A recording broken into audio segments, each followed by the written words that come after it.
ఎప్పుడైతే మనం 90 నుండి 99% రోగాలను భారతీయ యోగా, ఆయుర్వేద మరియు ప్రకృతి ద్వారా నయం చేయగలమో, అలాంటప్పుడు ఈ ఇంగ్లీష్ మందులతో రోగాలను కంట్రోల్ చేసే పేరుతో ప్రతి ఏటా 8 నుండి 10 లక్షల కోట్ల రూపాయల లూటీ మరి ఎందుకోసం?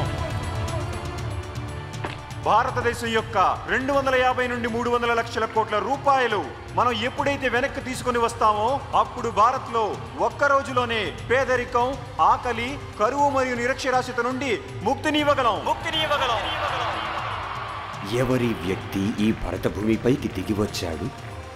ఎవరైతే ఇంత నిర్భయంగా ఎంతో పెద్ద శక్తులనే సవాల్ చేస్తున్నాడు? నేను ఒక వ్యక్తిని కాను, నేను యావత్ దేశానికే ప్రవక్తని.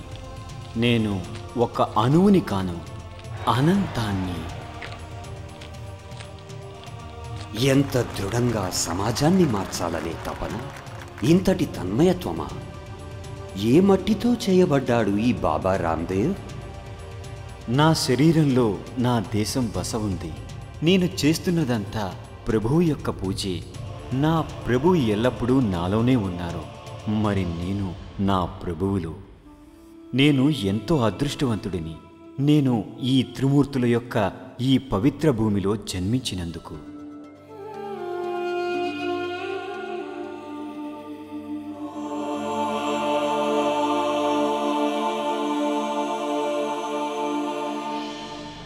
భారతదేశంలోని చిన్నదైన హర్యానాలోని మహేంద్రగఢ్ జిల్లాలో ఒక చిన్న గ్రామం అలీపూర్లో కొన్ని సంవత్సరాల క్రితం ఒక సర్వసాధారణ ఉమ్మడి కుటుంబంలో రైతైన రామ్ నివాస్ మరియు గులాబ్దేవి దంపతులకు ఒక కొడుకు పుట్టాడు. తను చిన్నతనం నుండే కష్టపడేవాడు. రోజంతా చదువుకునేవాడు. ఇంట్లో పెద్దలకి సేవ చేసేవాడు, లేదా పంట పొలాలలో రైతులకి చేయూతగా ఉండేవాడు. అతను తల్లిదండ్రులు చెప్పకుండానే సెకండ్ హ్యాండ్ పుస్తకాలను కొనుక్కుని టైర్తో చేసిన చెప్పులు వేసుకుని డబ్బుల్ని ఆదా చేసేవాడు. ఒకవేళ ఆ చెప్పులు గనక తెగిపోతే వాటిని తాడుతో కట్టుకొని తన గమ్యం వైపు ముందుకి సాగిపోయేవాడు. చిన్నతనం నుండే స్వామి రామ్దేవ్ ఎన్నో సంఘర్షణలను ఎదుర్కోవలసి వచ్చింది. తన బాల్యంలోనే ముఖానికి పక్షవాతం వచ్చింది. 6 సంవత్సరాల వయసులోనే గ్రామం యొక్క చెరువులో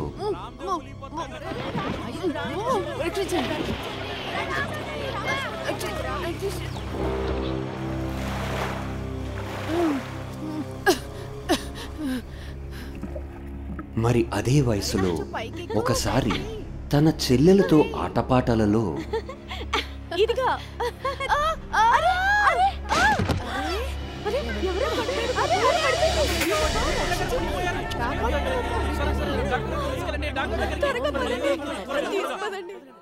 నుదుటిపై పెద్ద దెబ్బ తగిలింది. చేతులు మరియు కాళ్లపై చిన్న దెబ్బలు తగిలాయి. కానీ ధైర్యాన్ని మటుకు వీడలేదు.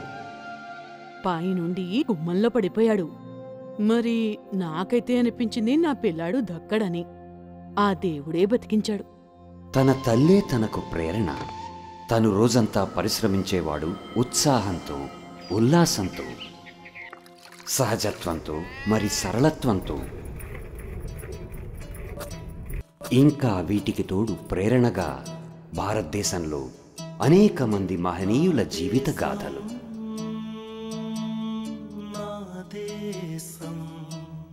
నేను నా ఝాన్సీని వదిలిపెట్టను. భారతదేశాన్ని వదిలి వెళ్ళండి. Simon go back.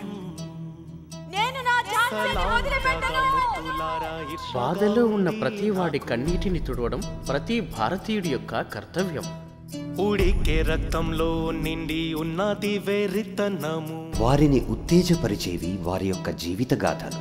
మరి ఒక్క ప్రశ్న, బాలుడైన రామ్దేవ్ తనను తానే ప్రశ్నించుకునేవాడు. దేవుడు ఆ మహానుభావులకు కూడా నాలాగే 2 చేతులు, 2 కళ్ళు, 1 తల ఇచ్చాడు కదా. అలాంటప్పుడు నేను కూడా వారిలాగే మహత్తరమైన కార్యాన్ని చేయగలుగుతాను.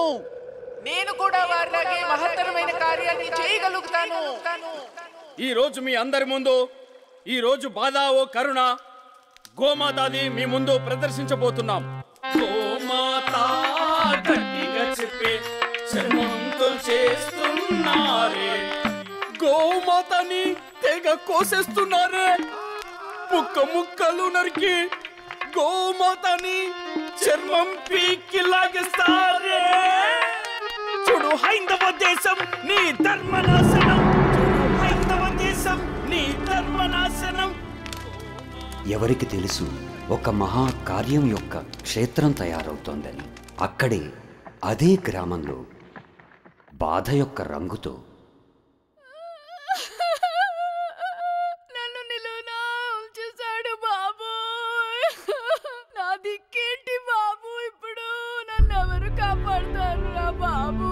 నన్ను ఎవరు చూస్తారమ్మా? వాళ్ళ దగ్గర డబ్బులు లేనప్పుడు నువ్వు వాళ్ళకెందుకు సహాయపడలేదు? బాబు, రైతుల దగ్గర డబ్బులు ఎక్కడివి?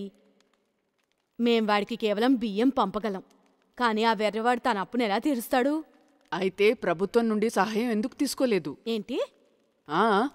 మా స్కూల్లో చెప్పారు, ప్రభుత్వం పథకాలు ప్రవేశపెట్టింది వెనుకబడిన వర్గాల కోసం. అవును, ప్రవేశం అయితే పెట్టింది రామకృష్ణ, కానీ అవన్నీ పేదవాడికి అందేది ఎలా? ఎందుకు? పేదవాడు ప్రభుత్వంకి దూరంగా ఉంటాడా? అరే నాన్న, మధ్యలో డబ్బులు తినిపించే వాళ్ళు కూడా ఉంటారు కదా. ఎవరి సొమ్మో తీసుకోవడమా? కానీ ఇదైతే అధర్మం, పాపం, దేశం పట్ల అపరాధం. ఇప్పుడు దీన్ని పాపం అను లేదా రాష్ట్రీయ అపరాధం, ఇది ఇప్పుడున్న పరిస్థితి రామకృష్ణ. అరే ఎందుకన్నా పిల్లాడు అమాయకత్వాన్ని పోగొడుతున్నారన్నయ్య? అరే అమాయకత్వాన్ని పోగొట్టడం లేదు, వాస్తవాన్ని పరిచయం చేస్తున్నా. అప్పుడే వీడు పట్టాల మీదకి వస్తాడు కదా.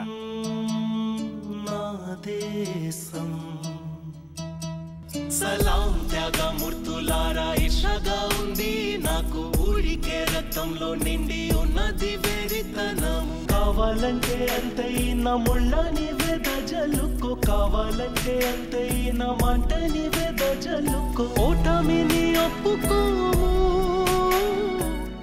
ఇది కేవలం సమయమే చెబుతుంది రామ్దేవ్ పట్టాల మీదకి వచ్చాడు లేక రామ్దేవ్ సమాజాన్ని పట్టాల మీదకి తెచ్చాడు.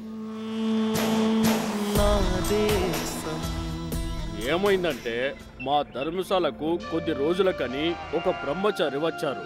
ఆయన మా యొక్క పిల్లలతో ప్రశ్నలు సమాధానాలు చేయసాగారు. ఆయన పిల్లలకి తన యొక్క గురుకులం గురించి చెప్పసాగారు, చదివి వినిపించారు. మహర్షి స్వామి దయానంద సరస్వతి పుస్తకాలను చదివి వినిపించారు.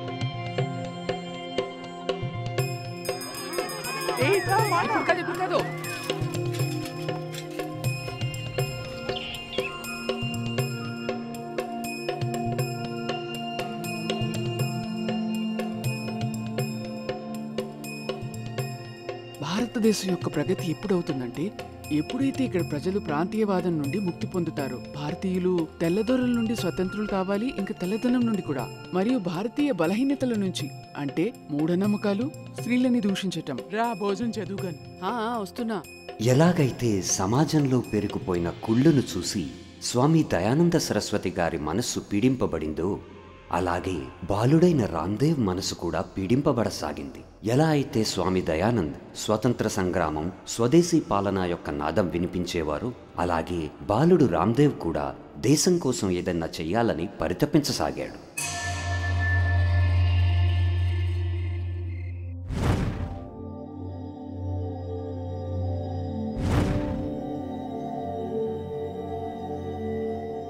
అదే అంటారు కదా, మనం పుస్తకాలను వెతకడం కాదు, పుస్తకాలే మనల్ని వెతుకుతాయి అని.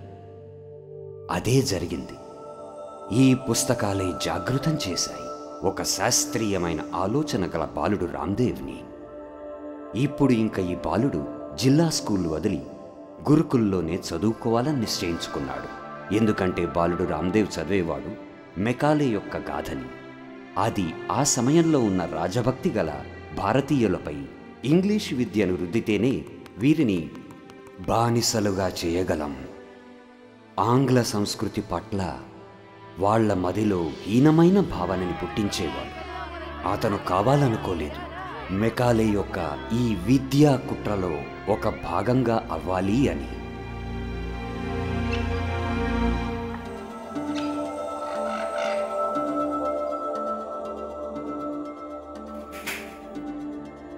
ఒకరోజు అతడు తన తల్లిదండ్రులకి చెప్పకుండా ఇంట్లో నుంచి కొంచెం డబ్బును తీసుకుని వెళ్ళసాగాడు గురుకులం గురించి వేటలో.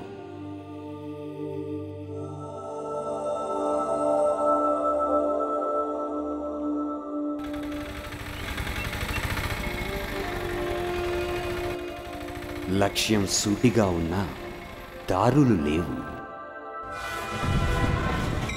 వెళ్ళసాగాడు గురుకులం వేటలో. కానీ ఉండడానికి ఇల్లు లేదు, తినడానికి తిండి లేదు, డబ్బులు కూడా కొంచెమే ఉన్నాయి. హర్యానా నుండి వెతుకుతూ చేరుకున్నాడు రూడికి. అక్కడ గురుకులం అయితే దొరకలేదు, కానీ పచ్చి చివడా తిని కడుపు నొప్పైతే వచ్చింది. అక్కడి నుంచి ఎలాగైతేనే బాలుడు రామ్దేవ్ మీరట్ వైపు వెళ్ళసాగాడు. మీరట్ చేరగానే ఒక గురుకులం చిరునామా కూడా లభించింది. కానీ మేము చిన్నపిల్లల్నే చేర్చుకుంటాం మహాశయ, మీకైతే గెడ్డం మీసం కూడా వచ్చేసాయి.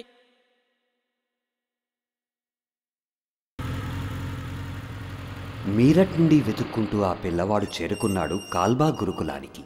కానీ మేము పెద్దవాళ్ళని విద్యార్థులుగా చేర్చుకుంటాము.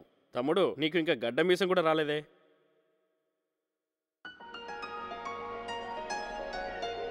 చిట్ట చివరికి హర్యానాలోని ఖాన్పూర్ గురుకులమే ఈ బాలునికి ప్రవేశాన్ని ఇచ్చింది.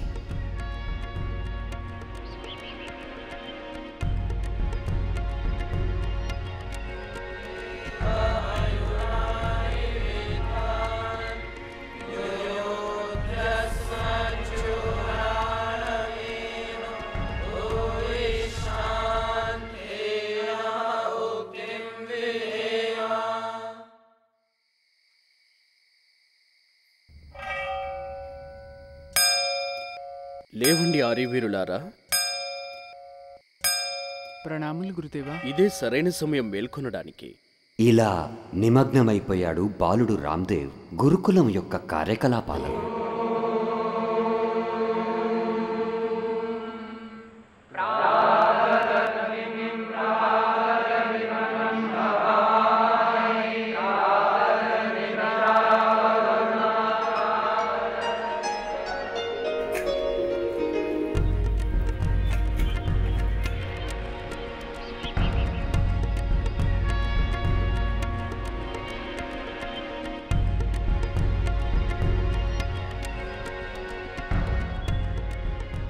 ఇదే గురుకులం యొక్క శిక్షణా ప్రణాళికలోని బాలుడు రామ్దేవ్కి పరిచయం అయింది ఒక వేరే జీవన పద్ధతి, యోగా. ఇదే మునుముందు ఈ బాలుడికి గుర్తింపుగా మారింది.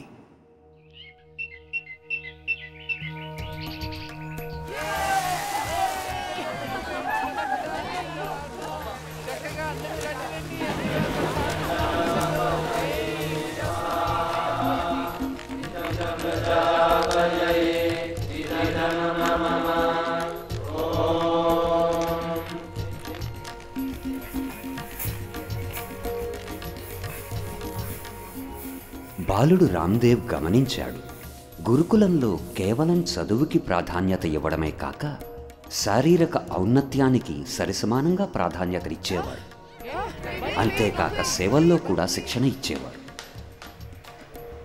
దీనివల్ల పెద్ద పెద్ద ఉద్యోగాల తయారీలో విద్యార్థులు చిన్న చిన్న సేవలను మరవకుండా ఉండేందుకు, పెద్ద ఉద్యోగి అయ్యే ప్రయత్నంలో నిరాడంబరతని మరవకుండా ఉండేందుకు.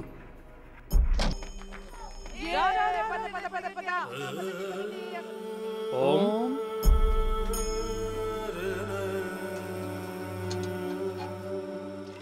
ధన్యవాదములు.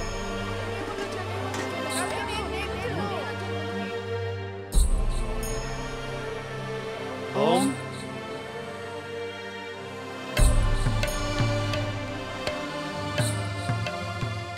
కరువు, తపస్సు మరియు సంఘర్షణల మధ్య ధ్యానంతోనే జీవితం కాంతిమయం అవుతుంది. ఇందుకోసమే మన యొక్క గురుకుల శిక్షణ ప్రణాళికలో మన యొక్క పూర్వీకులైన ఋషులు విద్యార్థులకు కరువు, తపస్సు మరియు సంఘర్షణల యొక్క అగ్నిలో తప్పింపచేసేవారు. దీనివల్ల వీరు జీవితంలో సంఘర్షణల మధ్య మరియు ప్రతికూల పరిస్థితుల మధ్య విజయం యొక్క శిఖరాన్నైతే మరి చేరగలరు. ఇక నేను తపస్విని కావాలి కదా. ఏమైంది బ్రహ్మచారి? ఏమీ లేదు గురుజీ, చలిని జయించడానికి ప్రయత్నిస్తున్నాను. మీరే అన్నారు కదా, ఎవరైతే తపస్సు అవ్వాలనుకుంటారో వారు చలిని వేడిని భరించి అభ్యాసం చేస్తూ ఉండాలని. నేను అదే చేస్తున్నాను. ఎంతటి గ్రహణ శక్తి ఉంది నా బ్రహ్మచారికి! నీ యొక్క సంకల్పం తప్పక నెరవేరుతుంది. అరే, ఇందుకోసమైనా మేము నిన్ను కన్నది? ఎందుకని ఇల్లు వదిలి పారిపోయావు? అరే, నువ్వు వింటున్నావా? ఇంటికి పద. అరే, నేను అడుగుతున్నాను, ఏం బాలేదో స్కూల్ యొక్క చదువులో మరే? చాలా మటుకు నాన్న. చాలే కాపో. నీ అమ్మ కూడా గుర్తుకు రాలేదా నీకు? చాలా వచ్చింది నాన్న. మీరు కూడా, మరి పరమేశ్వరుడు కూడా. అరే, చింత ఉంటే నా తల దించుకునేలా ఎందుకు చేశావు?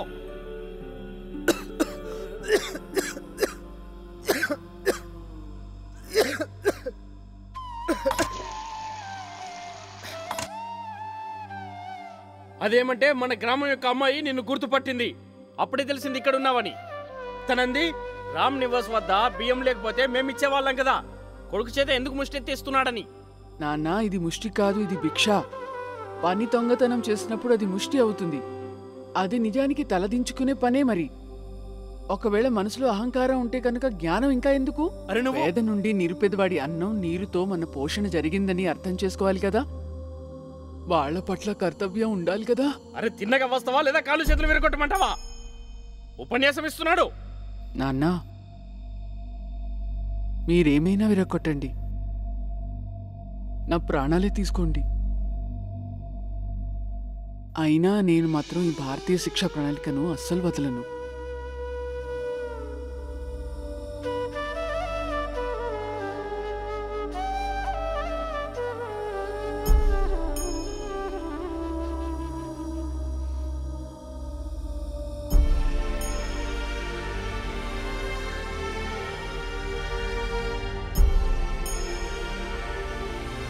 మేము అప్పుడు వెతుకుదామని అనుకున్నాము, కానీ ఎక్కడని వెతకాలి?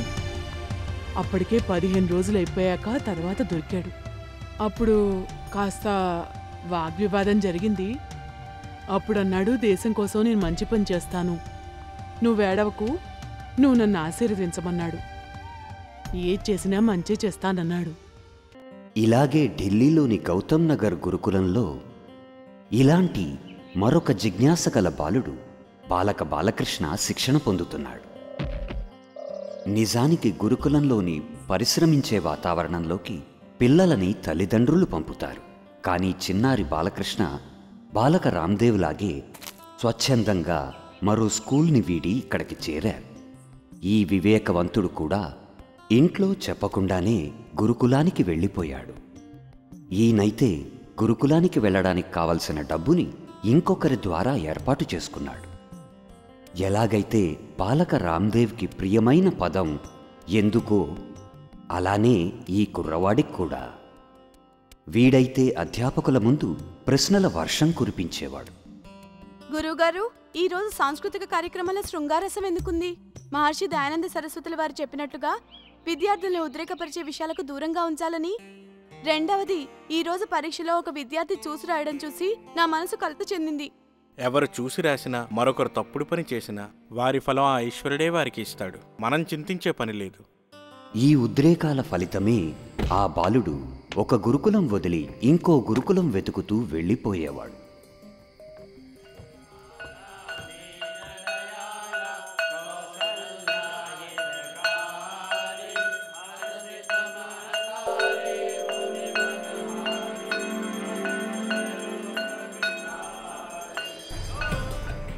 మరి ఆయన ఈ పరిశోధన సాగుతూనే ఉండేది. దీనివల్ల ఒక లాభం అయితే కలిగింది. ఈయనకి వేరువేరు ప్రణాళికల ఆలోచనా విధానం తెలుసుకునే అవకాశం దొరికింది. ఈ పరిశోధన మరొక లాభం ఏంటంటే, ఆయన హర్యానాలోని కాన్పూర్ గురుకులానికి చేరుకున్నప్పుడు ఆయనకి పరిచయం బాలుడు రామ్దేవ్తో అయ్యింది. ఈ పరిచయం త్వరలోనే స్నేహంగా మారింది. అన్నగారు మీరు ఎంత కష్టపడతారో. మీరిక్కడ ఎప్పటి నుంచి ఉన్నారు? అదే ఎప్పటి నుంచి జిల్లా స్కూల్ వదిలేనో అప్పటి నుంచి ఇక్కడే ఉన్నా. నేనైతే 3 సార్లు మారాను. ఎందుకు? మనసు స్థిరంగా లేదా? ఎప్పుడైతే కొన్ని ప్రశ్నలకి జవాబు దొరకదో అప్పుడు మనసు అస్థిరం అవుతుంది. అత్యాచారాన్ని చూసినా మనసు అస్థిరం అయిపోతూ ఉంటుంది. అన్యాయాన్ని అయితే అసలు నేను సహించలేను. నమస్తే బాబాయ్. నమస్కారం బాబు. దా.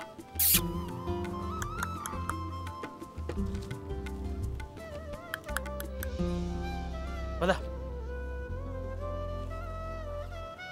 బాలకృష్ణ, గురుకులం చేరగానే ఒక పుస్తకం ఇస్తాను చదవడానికి.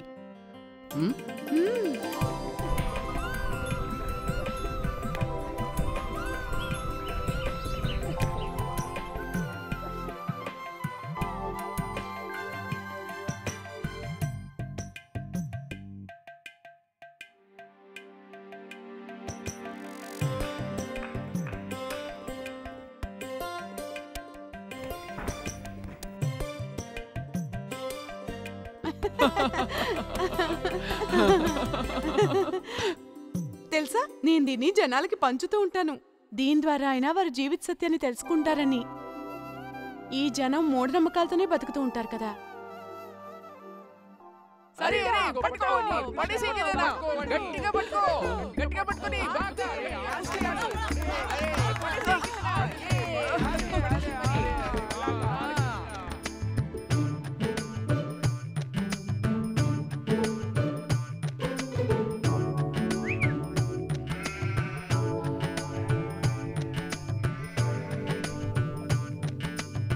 అరే బాలకృష్ణ, అరే బాబాయ్, ఆగు ఆగు మా కోసం. వచ్చండి వచ్చండి వచ్చండి.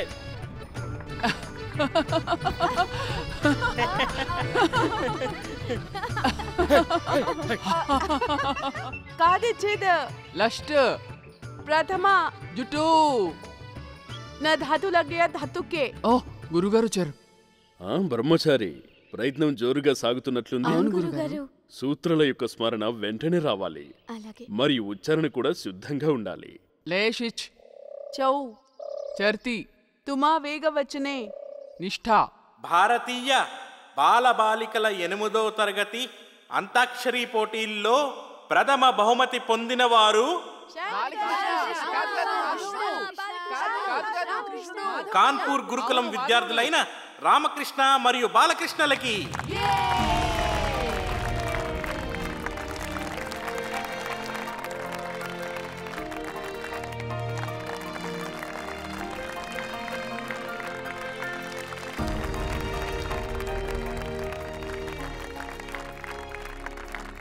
వీళ్ళిద్దరి స్నేహం ఎంతో గాఢంగా మారసాగింది. ఎంతలా అంటే ఎప్పుడైనా జిజ్ఞాస కల బాలకృష్ణ తన అన్వేషణ కోసం వెళ్ళినా ఉత్తరాల ద్వారా తన యొక్క సంపర్కాన్ని రామ్దేవ్తో ఎప్పటికీ ఉంచుకునేవారు. ఇది ఏదో పూర్వజన్మ తోడో లేక ఏదో అపూర్వమైన కార్యమో వీరిద్దరూ కలిసి చేయవలసి ఉంది. అయినా ఆ సమయంలో ఎవరికి తెలుసు, ఆ సమయంలో మనసు అటూ ఇటూ కూడా వెళ్ళిపోయేది. నాకు తెలిసిపోయింది, నేనేమవ్వాలా? ప్రపంచంలోకెల్లా అందరికంటే వేగంగా పరిగెత్తేవాడవ్వాలి. ఎవ్వరు నన్ను ఓడించలేరు. అరేవా.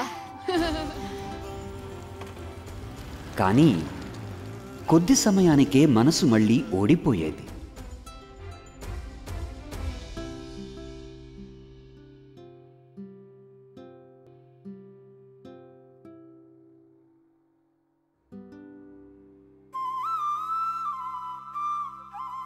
ఇదైతే తెలుసు, ఏదో పెద్ద పనే చెయ్యాలని.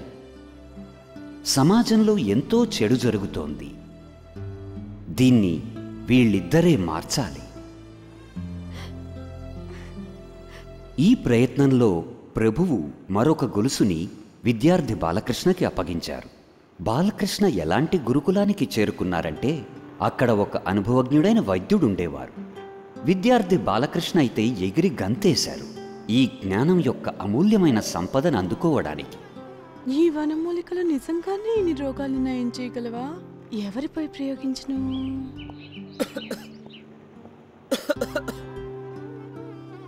ఇక్కడ వేద పాఠాలు నేర్పించడానికి కూర్చోబెడితే నువ్వు చేస్తున్న పనేమిటి? వనమూలికలు ఆయుర్వేదం కూడా వేదంలో ఒక అంగమే కదా గురుగారు.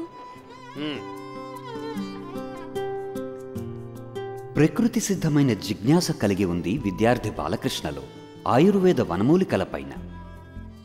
కానీ కేవలం జ్ఞానంతోనే ఏ ఒక్కరూ గొప్ప వైద్యుడు కాలేరు. ఇది తెలుసుకున్నారు బాలకృష్ణ బనారస్లో తన గురువులైన రఘునాథ్ అవధూత ద్వారా.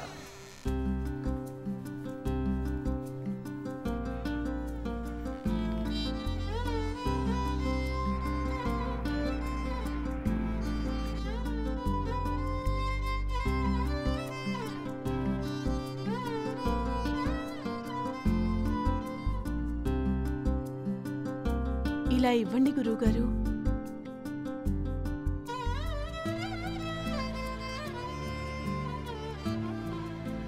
నాకు అనిపించింది, ఎప్పుడైతే గురువుగారు ఈ పని చేయగలుగుతారో నేనెందుకు చేయలేను? ఇక చేయగలిగాను ఆ పెద్ద మనిషి యొక్క సేవ. నాలో ఏదైతే ఆ జుగుప్స భావాలుండెనో అవన్నీ సమాప్తమైపోయాయి. ఇక మిగిలిందల్లా గురుసేవ. ఎంతో నేర్చుకోవడం జరిగింది ఈ గురుకులం ప్రణాళికలో. కానీ బాధకరమైన విషయం ఏమిటంటే, గురుకులం ప్రణాళిక గురించి పట్నం ప్రజల్లోనే కాదు, పల్లె ప్రజల్లో కూడా ఎంతో భ్రమ ఉంది. దీనికి ఎన్నోసార్లు స్వయాన నేనే సాక్షిని. నమస్తే అమ్మా. ఇలా చూడు ఎంత మంచి కుర్రాడో. పాపం స్వాముల వల్ల పడేసుంటాడు. మరి తల్లి ఏడుస్తూ ఉంటుంది పాపం. మరి మాయ చేసేస్తారు వీణ్ణి. మనం చాలా జాగ్రత్తగా ఉండాలి. నేను నా కొడుకుని క్లర్క్ని చేస్తాను, వేడిలా మాత్రం కాదు. నేను వాడిని ఇంగ్లీష్ స్కూల్లోనే చేరుస్తాను. గడగడ ఇంగ్లీష్లో మాట్లాడతాడు. నేనైతే ఎప్పటికీ గురుకులంలో చేర్పించను. వీళ్ళందరి భ్రమ భారతీయ శిక్షణా పద్ధతులపై ఎలా ఉన్నా కానీ బాలకృష్ణ మరియు రామ్దేవుల విశ్వాసం ఈ ప్రణాళికలపైనే గట్టి నమ్మకం ఉండేది. మరి ఈ గురుకులం ప్రణాళికలోనే రామ్దేవ్ తన గురు ఆచార్య ప్రద్యుమ్న గారి దగ్గర నుంచి మహర్షి పాణిని యొక్క వ్యాకరణంలో మొదటి అష్టాధ్యాయాన్ని కంఠస్థం చేశాడు.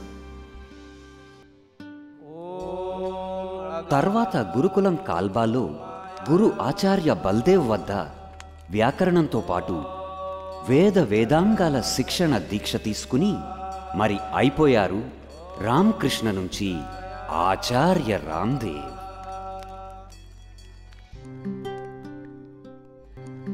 దాని తర్వాత భారతీయ దర్శనం, ఉపనిషత్తులు మరియు వేదాలను లోతుగా అధ్యయనం చేసేందుకు ఆచార్య రామ్దేవ్ దేశం నలుమూలలకి వెళ్ళారు. ఒకసారి దక్షిణంలో ఉన్న పండితుల దగ్గరికి, మరోసారి సౌరాష్ట్ర, మరోమారు మహారాష్ట్రలో ఉన్న పండితుల దగ్గరికి. ఎంతో ప్రత్యేకులైన యోగుల నుంచి యోగాన్ని సంకల్పంతో అధ్యయనం చేశారు. యవ్వనంలో ప్రవేశించిన బాలకృష్ణ కూడా ఇంతలో గురుకులంలో చదువుని పూర్తి చేసుకుని బయటికి వచ్చారు. మరి ఆయనకిష్టమైన విషయం వనమూలికలతో అనారోగ్యంపై అధ్యయనంలో నిమగ్నమైపోయారు. ఏ దారి, ఏ గమ్యం ఆయనకి దూరం కాదు.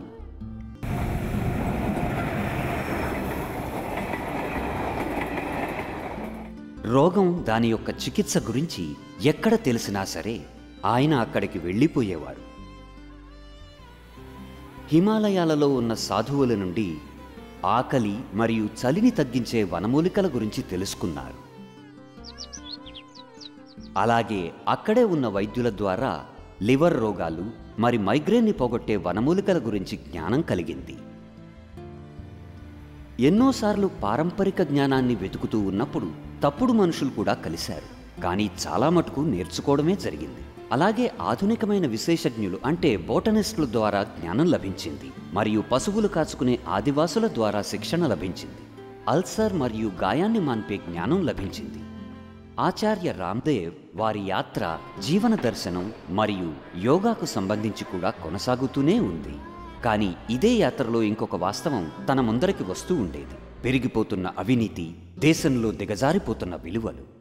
చిన్నతనం నాటి కోరిక మళ్లీ పుట్టింది. ఈ ఆత్మావలోకనకి ఫలితం ఏమిటి అంటే, ఆచార్య రామ్దేవ్ ఒక గురుకుల స్థాపనకు సంకల్పించి ఆయన చేరుకున్నారు గురుకులం కిషన్గఢ్, ఘాసేడా. ఆయన మనసులో ప్రణాళిక ఏంటంటే గురుకుల ప్రణాళిక నుండి ఒకరు కాదు ఎంతో మంది ప్రఖ్యాతులైన ఐఏఎస్, ఐపీఎస్ ఆఫీసర్లని తయారు చేసి వీళ్ల ద్వారా భారతీయ వ్యవస్థ యొక్క కార్యకలాపాలని నిర్మించాలనుకున్నారు. అక్కడ దేశం నలుమూలలా తిరిగి ఆయుర్వేద జ్ఞానం సంపాదించుకున్న ఆచార్య బాలకృష్ణ కూడా ఈ ప్రణాళికను జనాల్లోకి చేర్చడానికని తన మిత్రుడైన ఆచార్య రామ్దేవ్తో చర్చించారు. వారు గురుకులం వీడి బయట ప్రపంచానికి బోధన చెయ్యాలని. ఆచార్య రామ్దేవ్ది కూడా ఇదే రకమైన ఆలోచన.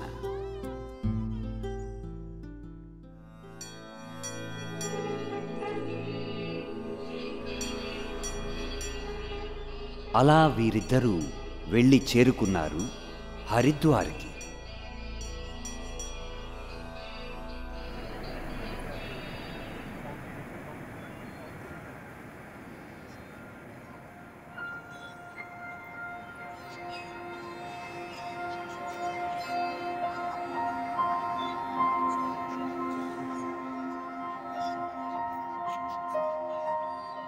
అప్పట్నుంచి వీరిద్దరూ తిన్నగా దిగిపోయారు సమాజ సేవలో. అరే అరే అరే స్వామీజీ, మీరు ఇదేం పని చేస్తున్నారు? వదలండి, ఇది మా పని. ఇలా మన బస్తీలో శుభ్రత గురించి కాస్త శ్రద్ధ పెట్టుకో తమ్ముడు. సరే, మా బస్తీని మేము శుభ్రంగా చూసుకుంటాం, మేము శుభ్రంగా ఉంటాం. అరే పదండి, అక్కడ మాతాజీ వారిని చూసొద్దారండి. అలాగే పదండి. అరే త్వరగా వెళ్ళు, వారిని ఆపు, నేను వారితో మాట్లాడాలనుకుంటున్నాను. అలాగే నేను ఇప్పుడే వెళ్తాను. నమస్కారం స్వామీజీ, గురువుగారు వచ్చారు మిమ్మల్ని కలవడానికి. వచ్చావా నాయనా? నమస్కారం బాబా. నమస్కారం. రామ్ రామ్ బాబా, నా కోసం తెచ్చావా? అమ్మా, మీకోసం కూడా మందు తెచ్చాను. నమస్కారం స్వామి. నమస్కారం. స్వామీజీ ఎంతో నమస్కారం. ప్రసన్నున్నయ్యాను మిమ్మల్ని కలుసుకుని. ఎన్నో ప్రశంసలు వింటున్నాను నీ గురించి. ఇక్కడే వీరికి పిలుపు వచ్చింది శ్రీ శంకర్ దేవ్జీ మహారాజ్ నుంచి, వారి యొక్క కృపాలుబాగ్ ఆశ్రమాన్ని నడపడానికి.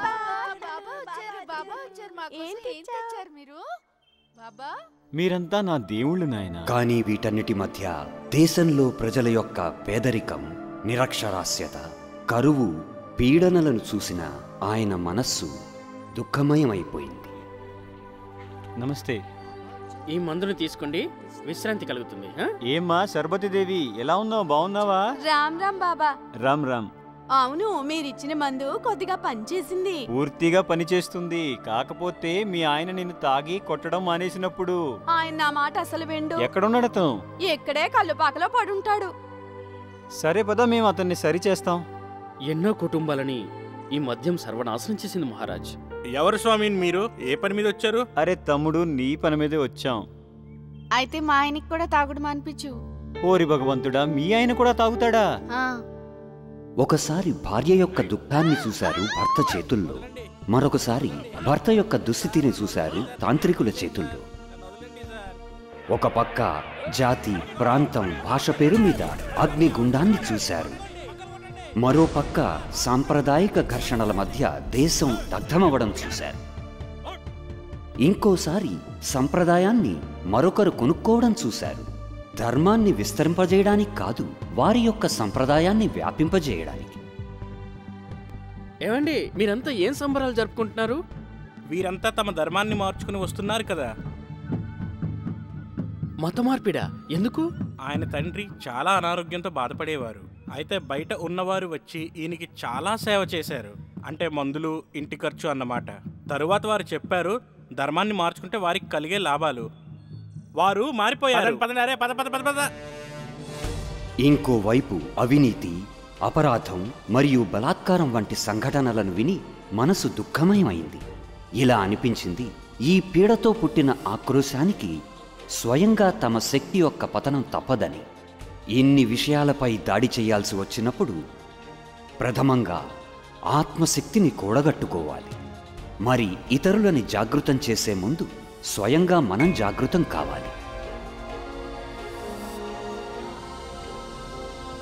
అలా వారిద్దరూ చేరుకున్నారు గంగోత్రి, భారతావని యొక్క తపోభూమి, గంగ యొక్క జన్మభూమి, గంగోత్రి. ఇక్కడ ఈ రోజుకి ఎంతోమంది పుణ్యాత్మలు ఘోర ధ్యానం జపతపాలలో ఉన్నారు. ఆత్మోన్నతి కోసం ఆశతో వీరిద్దరూ వెళ్ళి చేరుకున్నారు అక్కడున్న గుహలలోనికి. ఆ బండరాళ్ల మధ్య అదే తపోస్థితికి చేరుకోవడానికి దేని సంకల్పమైతే చిన్నతనంలోనే చేసుకున్నారు.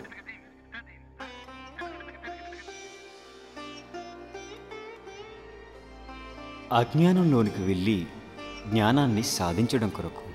ఎందుకంటే నిర్విచారం స్థితిని చేరుకునే దివ్యమైన విచారంకి నాంది వస్తుంది. స్వయంపైనే స్వయం విజయం సాధిస్తుంది. ఎందుకంటే ప్రజ్ఞానవంతుడే తన ఇంద్రియాలపై భోగవాసనలను దాటి ముందుకు వెళ్ళి సద్విచారం, సత్యం, మనోనిగ్రహంతో యోగ మార్గాన నడుస్తాడు. అలాంటివాడే తన గమ్యాన్ని చేరుకోగలడు. చెప్పాలంటే ఇంద్రియాలపై నియంత్రణ మరియు ఆధ్యాత్మిక చింతన ఇవి చిన్నతనం నుండే నా హృదయంలో ఉండేవి. అది కూడా నాకు 10 సంవత్సరాల వయసున్నప్పుడు. అలాగే సమాజ సేవా భావనల గురించి బీజాలు కూడా చిన్నతనంలోనే నా హృదయంలో అంకురించాయి. నాన్నగారు, మీరు కనుక బీడీ ఒక్క తాగడం అనకపోతే ఈ రోజు నుంచి నేను అన్నం తిన్నాం.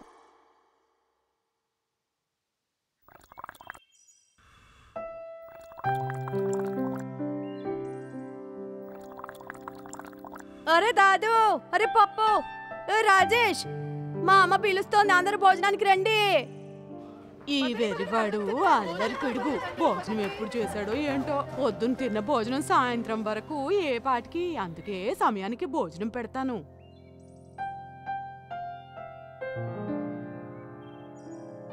ఇదిగో తిను. నేను తిన్ను. అరే తిను. నేను తినను. అరే తిను. నేను తినను.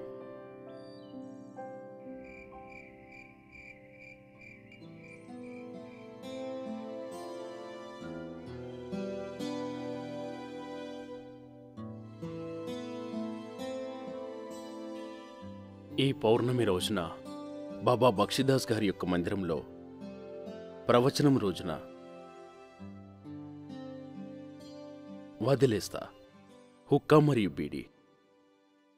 ఇప్పుడైనా భోజనం చేయి బాబు.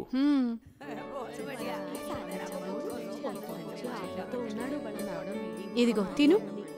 బిడ్డ భోజనం చేయకపోతే అమ్మకి ఎంత దిగులుగా ఉంటుందో తెలుసా? తిను.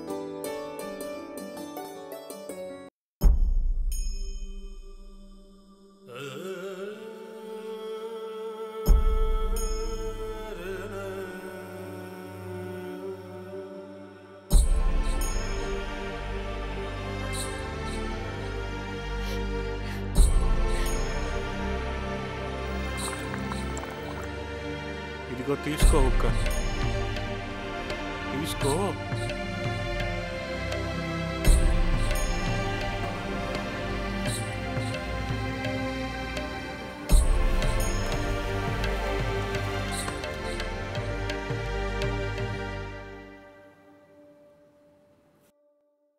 సుమిత్ర, పిల్లాడి గురించి ఏమైనా తెలిసిందా? ఏ మీ ఆయన వెతకడం లేదా ఏమిటి? నీకేం చెప్పను. ఆయనైతే అంటారు సరి అయిన దారిలోనే పడ్డాడు బాలకృష్ణ, వెళ్ళని ముందుకి ఆపద్దు వాణ్ణి. అవును, మీ ఆయన కూడా ఎంత కష్టపడితే పెళ్లి కొప్పుకున్నాడు. ఇప్పుడు ఏం చెప్పను. కొంతమంది హాయిగా ఉన్న ఇల్లు వాకిలి వదిలి ఏం వెతకడానికి వెళ్తారో అడవుల్లోకి, కొండల్లోకి, ఎందుకో తెలీదు. ఎప్పటి వరకైతే ధ్యానం ద్వారా వ్యక్తి తన ఆత్మతో పరిచయం అవ్వడో అప్పటి వరకు అతనికి ఆత్మశక్తి జాగృతం కాదు. కానీ ఈ మనసు స్వాధీనంలోకి రాదు కదా. శ్రీకృష్ణుడు అర్జునుడితో అంటాడు, వాయువునైనా వశం చేసుకోగలము కానీ మనసును కాదు అని. ధ్యానంలో కూర్చున్న మనస్సు ఎక్కడో ఉంటుంది, గత జ్ఞాపకాలలోనో లేక భవిష్యత్తు చింతలోనో. అర్థం చేసుకోవాల్సింది ఏంటంటే గతం గడిచిపోయింది, మరి భవిష్యత్తు ఇంకా రానేలేదు. అతః యోగానికి అర్థం ఏంటంటే వర్తమానంలో బ్రతకడం.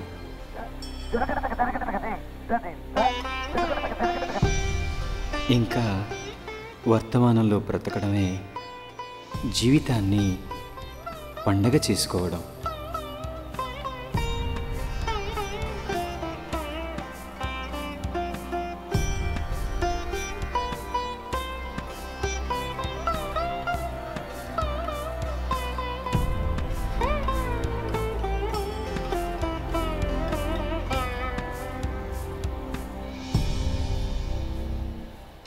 ఏం స్వామి గారు, ఏమైనా తేడా కనిపించిందా?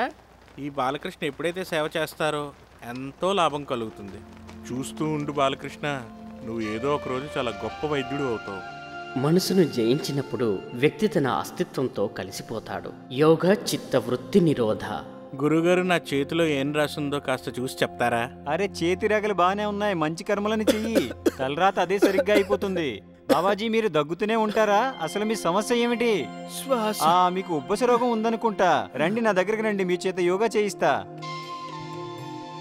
అతః యోగం యొక్క అర్థమే మీరు మీ కేంద్రంతో కలిసి ఉండటం, ఇంకా తమ స్వరూపాన్ని అందరిలో చూడటం. ఇదే కదా సాధన యొక్క దారి, ముక్తికి మార్గం. ప్రభు దర్శనం యొక్క ఒక్కొక్క క్షణంలో, ఒక్కొక్క కణంలో అభీప్స, తితిక్ష, జిజ్ఞాస, దాహం, ఆకలి, విరహం, ముముక్షత్వం, జీవితంలో రాబోయే సమస్త దోషాలని, కామ, క్రోధ, లోభ, మోహాలు, అహంకార లాంటి క్లేశాలు, ఈ సమస్త అశుభాలను విడిచిపెట్టాలి. భగవంతుని యందు సమస్త సమర్పణ, అన్కండిషనల్ సరెండర్. వీటితోనే ముక్తి, సంపూర్ణ తృప్తి.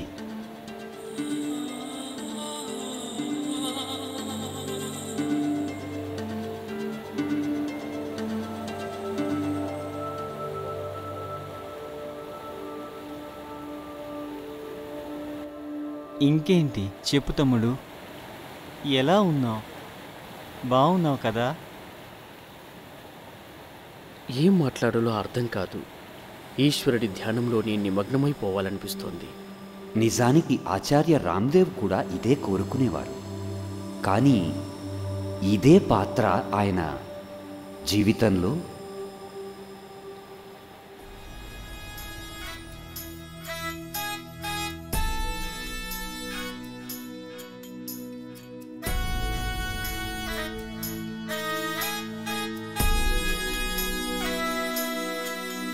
తుఫానులో మేము జ్యోతిని వెలిగిస్తాము.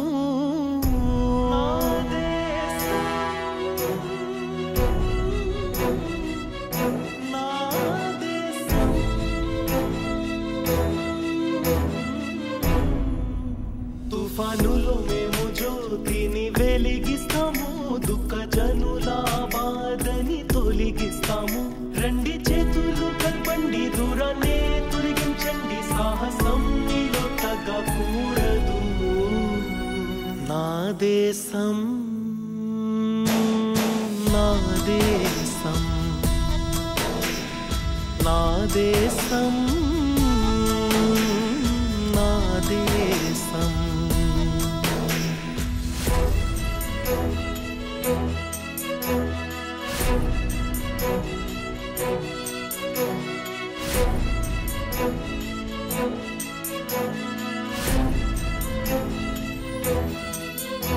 ఎవరైతే అన్నారో వెలుతుర్ని తెస్తామని, ఎవరైతే అన్నారో వెలుతుర్ని తెస్తామని, మూల మూలల్లో చీకటిని తొలగిస్తామని, మోహంలో అందులై చేసే చీకటి పనులే నీ సూర్యుడునే మింగేశారు. నా దేశం, ఓం తమ్ముడు గారు, బాలకృష్ణ, నేనొకటి ఆలోచించాను. బాబు, నీతో మాట్లాడి తీరాలి బాబు. ఇంకా ఏదైనా చెయ్యాలి కూడా. ఆచార్య రామ్దేవ్కి అనిపించింది, ఆత్మస్వరూపంలోకి రావడంతో ఏ శక్తి అయితే వారిద్దరిలో వచ్చిందో ఇప్పుడు అదే శక్తిని, ఈ జ్ఞానాన్ని తిరిగి సమాజానికి ఉపయోగించాలి. ఎందుకంటే భరతమాత ఇప్పుడు వాళ్ళని పిలుస్తోంది, ఈ మారు కొంచెం వేరేగా చెయ్యమని. వారికి అనిపించింది భావి ఆధ్యాత్మిక యాత్రని ఈ సేవలతో కలిపి చెయ్యాలి అని.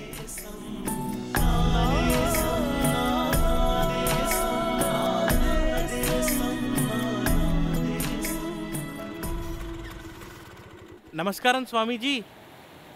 ఓం నమస్తేనండి. స్వామీజీ, మేము మిమ్మల్ని ఎన్నో రోజులుగా వెతుకుతున్నాం.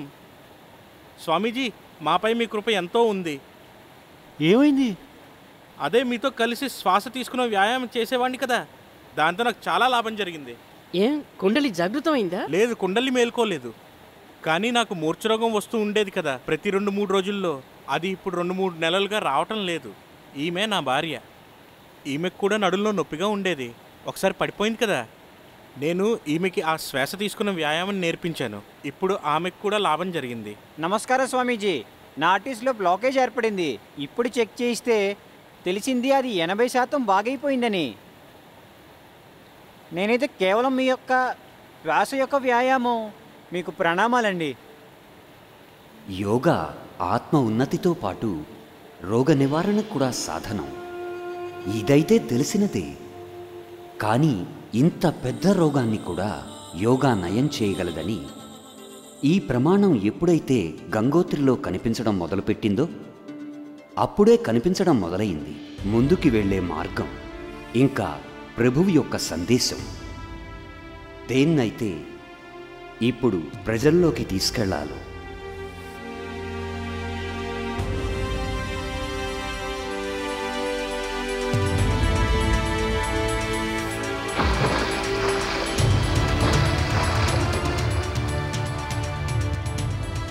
హే ప్రభు, హే గంగామాత, నీ బిడ్డలైన మేము ఈరోజు ఈ దృఢ సంకల్పం చేస్తున్నాం.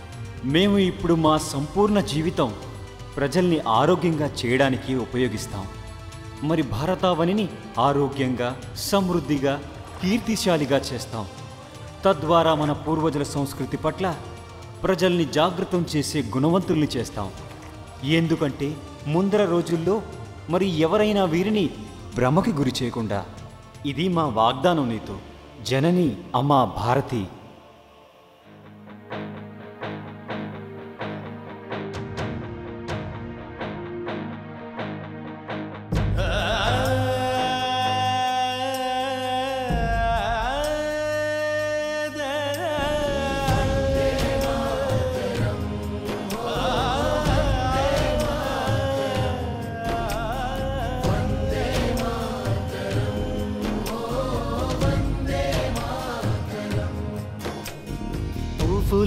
లోయలు పరిమళించే హిమ కిరీటం మెరిసేదిక్కడే. వేద శాస్త్రాల జపం ఎక్కడో, ఉచ్చారణ ఓంది అక్కడే అవుతుంది. ఎందరో సాధులు ఫకీరులు ఎక్కడో, మరియు ఇలాంటి స్వర్గం ఇక్కడ.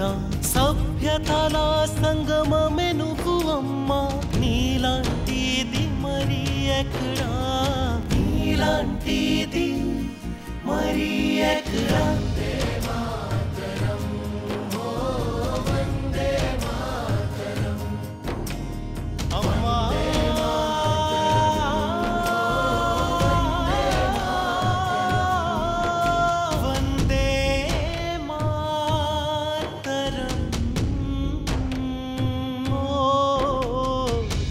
జనంలోకి వెళ్తాము మేము, జనాన్ని నిద్రలేపుతాం నీకోసం. రాగం మల్హర్ పాడుతాము, ప్రకృతిని తెస్తాము నీకోసం. కుల మతాలని పోగొడతాము నీకోసం. ఓ అమ్మా, ఓ అమ్మా, సంజీవనిని తెచ్చేందుకు వెళ్ళాము మేము శ్రవణులం నీకోసం. జీవిస్తాం, మరణిస్తాం నీకోసం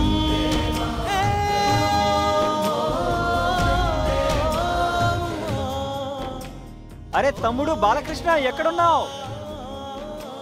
దొరికిందా? ఏ తమ్ముడు దొరకలేదా? అరే మహారాజ్ కాస్త ఆగండి.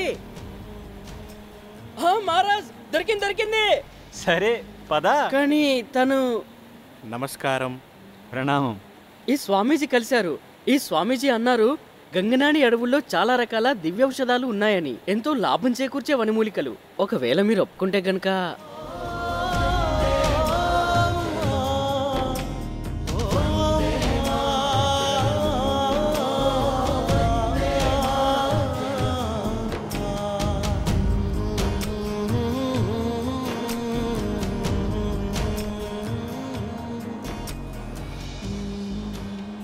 ప్రణామాలు స్వామి. మహారాజీ ప్రణామ్. మహారాజీ ఎక్కడి నుండి వస్తున్నారు? మహారాజ్ ఎక్కడికి వెళ్తున్నారు? హరి ఓం తత్సత్. మిగిలినవన్నీ మాటలేగా. మైదానంలోకైతే దిగుతున్నాము, కానీ మనసు అక్కడే ఎక్కడో హిమాలయాల్లో ఉండిపోయింది. అలాంటి స్వచ్ఛమైన సాధువుల దగ్గర, ఆ గంగ యొక్క ప్రవాహంలో, సువిశాలమైన తపోవనంలో, ఆ పవిత్రతలోని ప్రతి క్షణం ఆ పరమాత్ముడి యొక్క ఉనికి గుర్తుకు వస్తూనే ఉంది.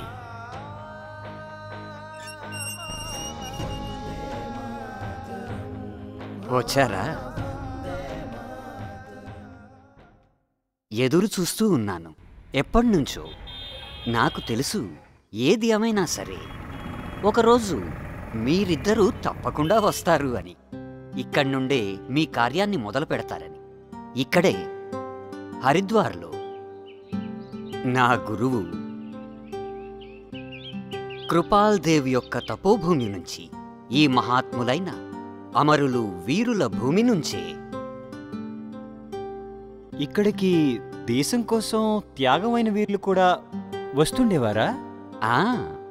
రాస్ బిహారీ బోస్ వారి తోటి స్వాతంత్ర సమరయోధులతోటి ఇక్కడే రహస్య మీటింగ్ జరిపేవారు.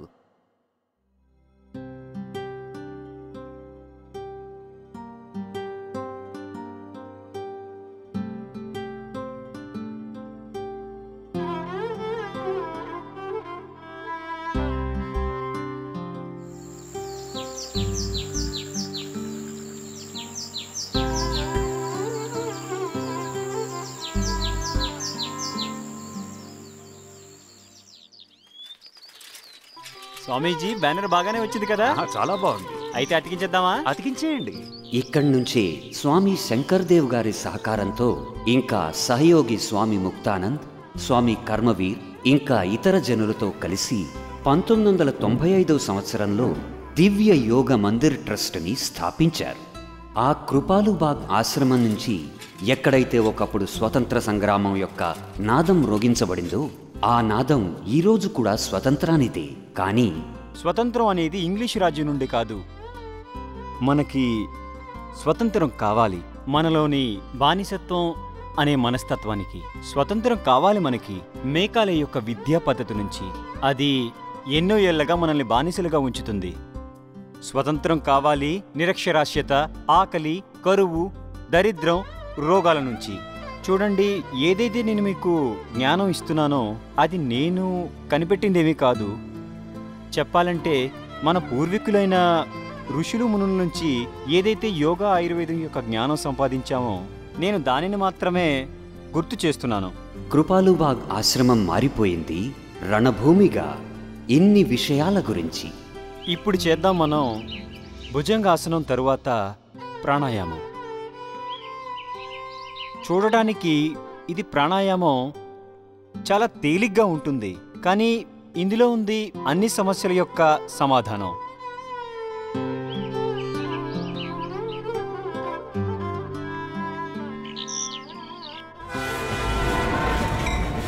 గురుకులంలో చదువుకున్న వారు సంస్కృతం చదివించడం తప్ప ఇంకేం చేయగలరు? ఎన్నోసార్లు విన్నాను ఇలాంటి తిరస్కారంతో కూడిన మాటలని.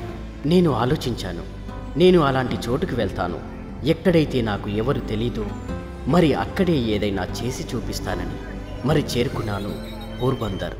2 కాళ్ళని ముందరికి చాచండి, చేతులని ఊపిరి పీలుస్తూ పైకి ఎత్తండి, ఇంకా మెల్లమెల్లగా శ్వాసని వదులుతూ ముందుకు వంగండి.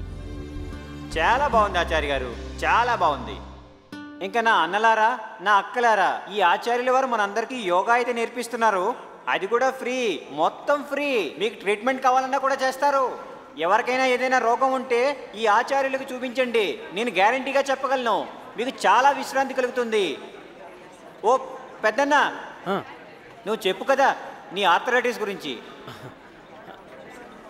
అరే, ఇలాంటి వైద్యులు ఎవరి పడితే వారితో చూపించొద్దని చెప్పారు నాకు, అందుకే చెప్పను. అస్సలాముఅలైకుం.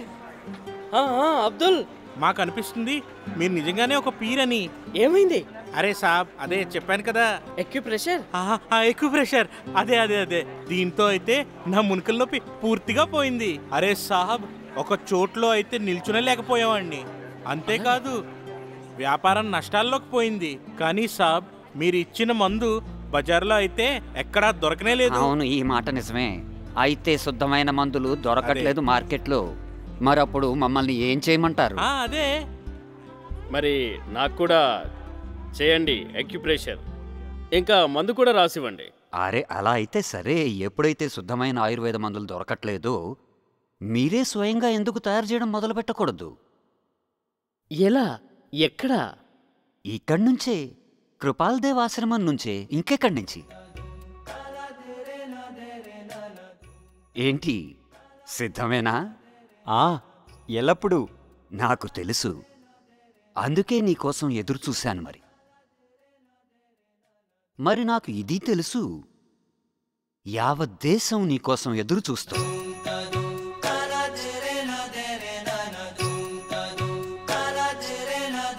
నువ్వు వెళ్తూనే ఉండు ప్రతి క్షణం, నువ్వు ముందుకి వెళ్ళు ప్రతి క్షణం,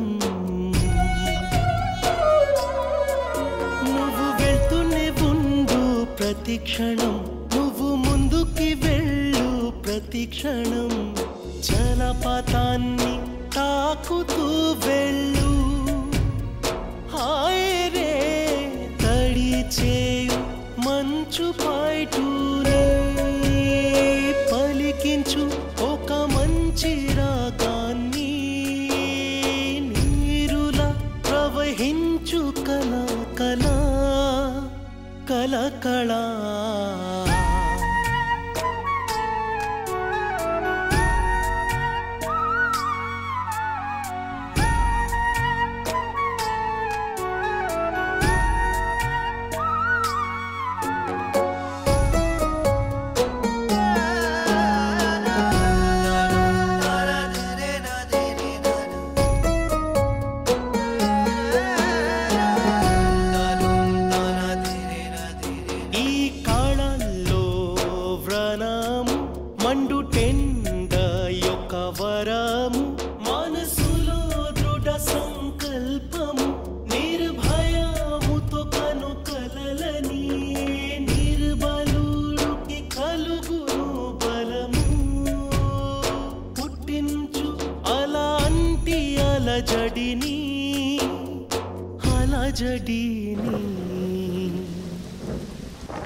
అరే తమ్ముడు బాలకృష్ణ, ఈ అద్దెకి తెచ్చిన అండాన్ని తిరిగి ఇచ్చే, లేకపోతే 10 రూపాయల అద్దె మళ్ళీ పెరిగిపోతుంది. అలాగే అన్నయ్య, సైకిల్పై తీసుకెళ్తాను.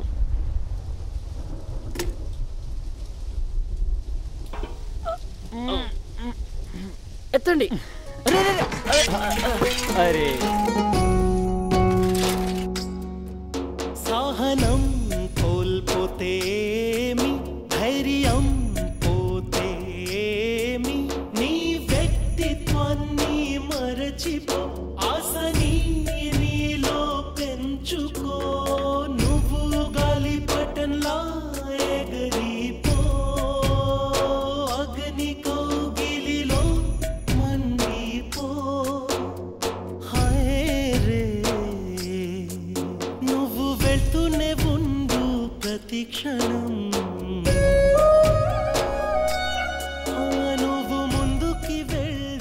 క్షమించండి గురువుగారు, ఈరోజు కొంచెం నీళ్ళ యొక్క ప్రవాహం ఎక్కువగా ఉంది. ఆ మార్గం అసలు ఎక్కడైతే చెదిరిన శిలలు ఉండవో, పడవవాణి యొక్క ధైర్యానికి పరీక్ష అది ఎప్పుడైతే ధార అనుకూలంగా ఉండదో.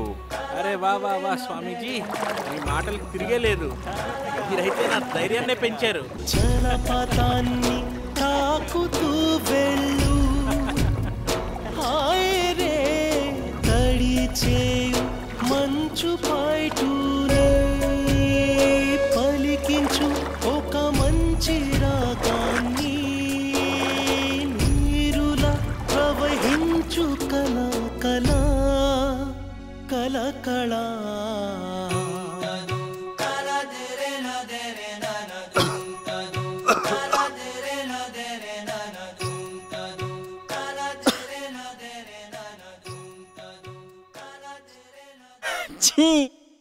అన్నయ్య, మీరు మీ ఆరోగ్యం గురించి కూడా ఆలోచించండి.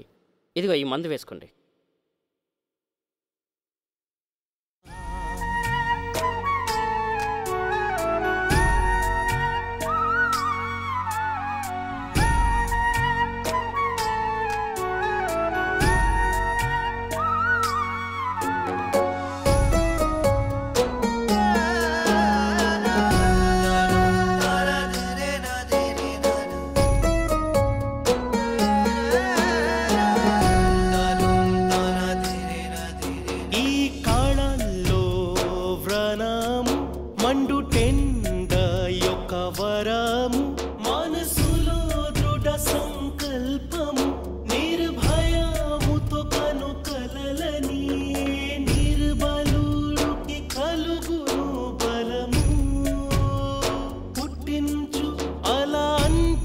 అలజడిని అలజడిని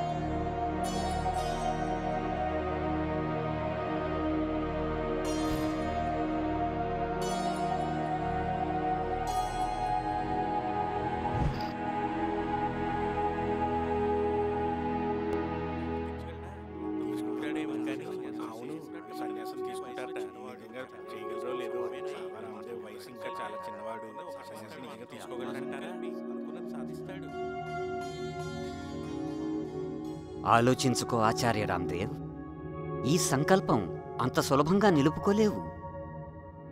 బ్రహ్మచర్య ఆశ్రమాన్నైతే పూర్తి నియమనిష్టలతో నిర్వర్తించావు రామ్దేవ్. ఇప్పుడు నువ్వు గృహస్థాశ్రమంలోకి వెళ్ళవచ్చు, నువ్వు వెళ్ళాలనుకుంటే. వెళ్ళాలనుకుంటే కదా. ఆలోచించుకో, ఇంకెప్పుడు ప్రేమించలేవు. నేను ప్రేమించగలుగుతాను, హద్దులు లేని ప్రేమ. వీరి అర్థమేంటంటే కుటుంబం, స్త్రీ ప్రేమ, వీటికి కూడా స్థానం ఉంది కదా జీవితంలో. వారికే ఆ ప్రేమ దొరకాలి ఎవరైతే దాన్ని వెతుకుతున్నారో. నాకు నా భగవంతునిలోనే తల్లి, తండ్రి మరి పూర్తి సంసారం కనిపిస్తుంది.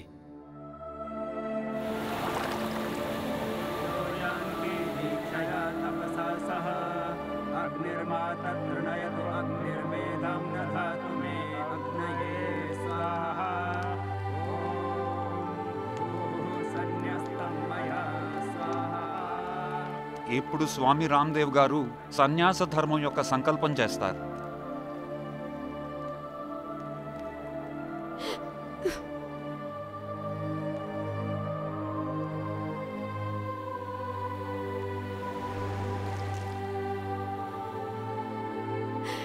ఓం పుత్రేష్ణ పిత్తేష్ణ లోకేష్ణ మయా పరిత్యక్తః మత్తః సర్వభూతేభ్యో అభయమస్తు స్వాహా. నేను ఈ రోజు నుంచి పుత్రుడు, వైశిష్య మొదలైనటువంటి మోహాల నుండి నా యొక్క సన్యాసి ధర్మం యొక్క పాలన చేస్తాను. నేను ధనం యొక్క ప్రలోభం నుండి ముక్తుడనై నాకు లభించిన ఆర్థిక ఇంకా ఆధ్యాత్మిక సామర్థ్యాన్ని భగవంతుడిని ప్రసన్నం చేయడానికి ఇంకా లోక కళ్యాణం కోసం ఉపయోగిస్తాను. నేను మాన ప్రతిష్టలనే కోరికలను త్యాగం చేసి అనాసక్తుడనై నా కర్మను చేస్తాను. నేను ఈ రోజు నుంచి అన్ని ప్రాణులకు అభయదానం ఇస్తున్నాను.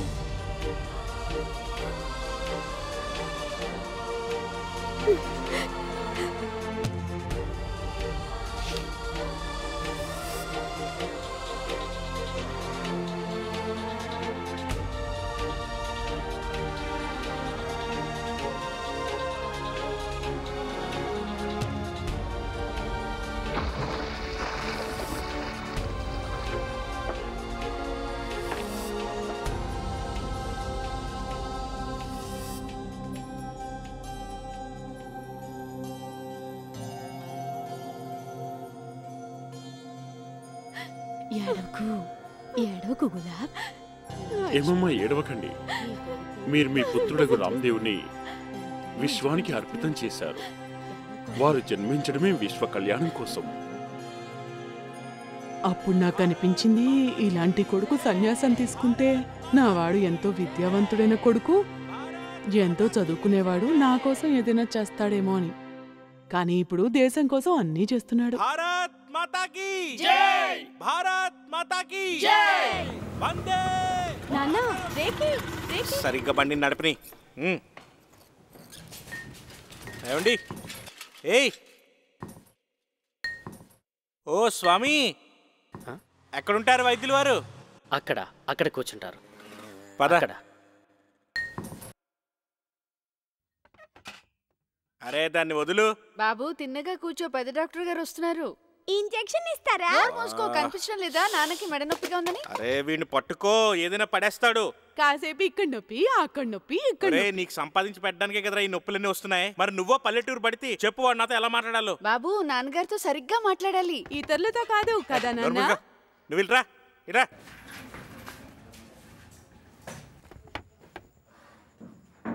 చెప్పండి, పేషెంట్ మీరేనా? అవునండి నేనే అనేది ఏంటంటే, మీరు బయట నూరుతున్నారు కదా పనివాళ్ళ లుంగి వేసుకుని ఉంటే నేను అనుకున్నాను మీరు ఎవరో పనివాళ్ళని. కూర్చోండి. అది ఒకసారి అదే ఇది కాదు, డబ్బు కాదు, నాడి చూపించండి. కాస్త ఇక్కడ కూర్చోండి. కూర్చోండి. చాలా గ్యాస్ చేరుతుంది, చాలా ఎక్కువగా కడుపులో ఇబ్బంది ఉంది. అవునవును, చాలా గ్యాస్ చేరిపోయింది. మరి మలం అయితే రానే రాదు, విడతలుగా వెళ్ళవలసి వస్తుంది. దీనివల్ల పనికి కూడా లేట్ అయిపోతుంది. మరి ఈ మెడ అయితే ఎంతలా పట్టిందంటే కిందకి రానే రాదు. స్వామీజీకి తెలుసు ప్రజల యొక్క శరీరాన్ని మరియు మనస్సుని ఆరోగ్యంగా చెయ్యాలి అని. ఒత్తిడి సరవుతుంది, రోగం కూడా పోతుంది. మరి యోగా ఒక స్వచ్ఛమైన జీవన దర్శనం. యోగా ఉపచారం యొక్క వైజ్ఞానిక పద్ధతి. అది మనకి వికారం ఇంకా ఒత్తిడి నుండి ముక్తినిస్తుంది. కానీ ఏ దేశమైతే యోగా ఆయుర్వేద శిక్షణ యావత్ ప్రపంచానికి ఇచ్చిందో అదే దేశంలో యోగా ఆయుర్వేదాలకు భవిష్యత్తే కనిపించడం లేదు. అదే సమయంలో ఒక యోగి మైదానంలోకి దిగి యోగాన్ని చికిత్స విజ్ఞాన రూపంలో విస్తరింపచేశారు. భారతదేశపు ఇంటికి రోగాలని జయింపచేసేందుకు ఉదాహరణలతో సహా. 2007లోని మాట. నా బిడ్డకు ఒక కన్ను సరిగ్గా కనిపించేది కాదు. డాక్టర్ దగ్గరికి వెళ్ళిన డాక్టర్ చెప్పారు, ఆపరేషన్ చేసిన తర్వాత కూడా దీని ఛాన్సెస్ 15% అని. మరి తర్వాత మేము అప్పుడు స్వామీజీ ఇంటర్వ్యూ చూసి అనులోమ విలోమం చేయడం మొదలుపెట్టాం. డాక్టర్ అన్నారు ఇది మహాత్యమే అని. నాకు మైగ్రేన్ పేరుగల ఒక జబ్బు ఉండేది. నా తల విపరీతంగా నొప్పెడితే అనులోమ్ విలోమ్ మరియు కపాలభాతి ప్రాణాయామంతో ఎంతో లాభం కుదిరింది. మరి ఈ రోజున ఎలా శిబిరాలకు వచ్చే జనాల సంఖ్య పెరిగింది. మీడియా యొక్క రోల్ ఉంది ఇందులో. టీవీ సెట్స్ ఎదురుగా పార్కులలోనూ జనాలు రావడం మొదలుపెట్టారు. జనం ప్రాణాయామం చేయడం మొదలుపెట్టారు. రోగాలతో బాధపడుతున్న జనంలో ఆశ పెరిగింది. ఇంత సరళమైన ఉపాయం ఉండగలదా అనారోగ్యానికి? నేను థైరాయిడ్ కోసం ఎల్టాక్సిన్ టాబ్లెట్ ఇంకా ప్రెలిన్ టాబ్లెట్ తీసుకునేవాడిని. డాక్టర్ అన్నారు ఎప్పటి వరకు బ్రతికుంటానో దాన్ని వాడుతుండాలని. నేను 14 సంవత్సరాల పాటు దీన్ని వాడాను. గత 5 సంవత్సరాలుగా నా మాత్రలు వాడడం మానేశా. నా కోపం తగ్గిపోయింది, నా స్వభావంలో పరివర్తన వచ్చింది. ఈ ప్రాణాయామం వల్ల నాకు లాభం కలిగింది. లక్షలాది మంది కలవసాగారు, లక్షలాది మంది దానాలిచ్చారు. 2005 అయిపోయిన నాటికి, అంటే డిసెంబర్ కల్లా నా యొక్క మద్యం అలవాటు పూర్తిగా పోయింది. ఆయుర్వేద మాత్ర వేసుకోవడం వల్ల ఒకే నెలలో నా షుగర్ కంట్రోల్ అయిపోయింది. మరి కళ్ళజోడు అన్నిటికంటే పురాతనమైంది. మా రోగం కూడా పోయింది. మీకు చాలా చాలా ప్రణామములు. భారత్ని భారతీయతతో పరిచయం చేశారు. వారిలో ఆత్మాభిమానాన్ని మేల్కొల్పారు. దివ్య యోగా మందిర్ ట్రస్ట్ యొక్క రూపంలో స్థాపితమైన ఈ మొక్క 10 సంవత్సరాలలోనే ప్రజల యొక్క సహాయంతో భవ్య పతంజలి యోగపీఠం రూపంలో స్థాపించడం.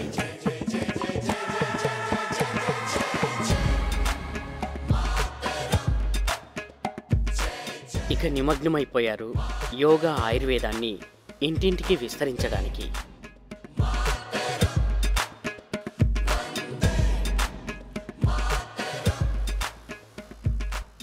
ఆయుర్వేద రోగ చికిత్స జరిగేది నాడితోనే. దానికి తోడు ఆధునిక మషీన్లతో కూడా అవుతుంది.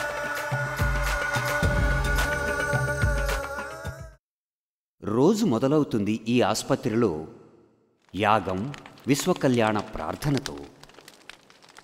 ఎలాగైతే వీరి చిన్నతనంలో అయ్యేదో. ఈ యోగా స్థలాల ఉద్ఘాటన వారి వారి తల్లులైన గులాబ్ దేవి మరియు సుమిత్రాదేవితో చేయించారు.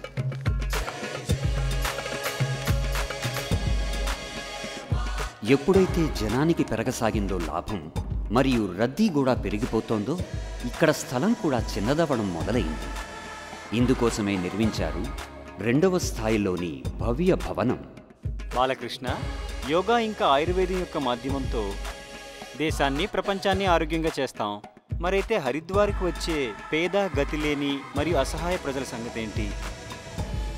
మరి వారి కోసం కట్టించారు ఒక విశాలమైన ధర్మశాల. అందులో అయితే 1000 మంది సుఖంగా ఉండవచ్చు మరియు 5000 మందికి ప్రసాదం తీసుకునే విధంగా. ఎన్నో సాధనాల యొక్క లోటు సమాజంలో ఉంటే మరి ఇంకో పక్క భావనలు. ఇందుకోసం కట్టించారు పతంజలి యోగపీఠం వారి వానప్రస్థ ఆశ్రమం. అక్కడ వృద్ధ నాగరికులు ఆత్మగౌరవంతో ఇంకా సుఖంగా వారి శేష జీవితాన్ని గడిపే విధంగా చేశారు. ఉత్తమ గుణం గల ఆయుర్వేద ఔషధాన్ని పెద్ద మొత్తంలో తయారు చేసి ఉచిత మూల్యంతో అందుబాటులోకి చేయడం ఒక పెద్ద సవాలే. అలాగే దేశ ప్రజల సహాయంతో ఒక విశాలమైన ఆధునిక ఫార్మసీ కూడా తయారు చేశారు. ఎక్కడైతే ఔషధాల తయారీ ప్రపంచంలోకెల్లా అత్యాధునిక ప్రమాణాలతో అనుసంధానం చేయబడుతుందో. క్వాలిటీ కంట్రోల్ పై మేము విశేషమైన శ్రద్ధ పెడతాము. ఏ ప్రోడక్ట్ అయినా ప్రమాణాలు అనుగుణంగా ఉండదో వాటిని మేము రిజెక్ట్ చేస్తాము. అంతేకాదు, ఆచార్యులు వారు స్వయంగా కూడా ఇన్స్పెక్షన్ చేస్తారు. మరియు రోగుల యొక్క కష్టాలను నివారించడం మొదలుపెట్టాయి ఈ వనమూలికలతో తయారైన ఔషధాలు. అలాగే విస్తరించి ఆర్థికంగా ఎదగడం మొదలుపెట్టిందో ఇంతలో మధ్యలో ఒక్కసారిగా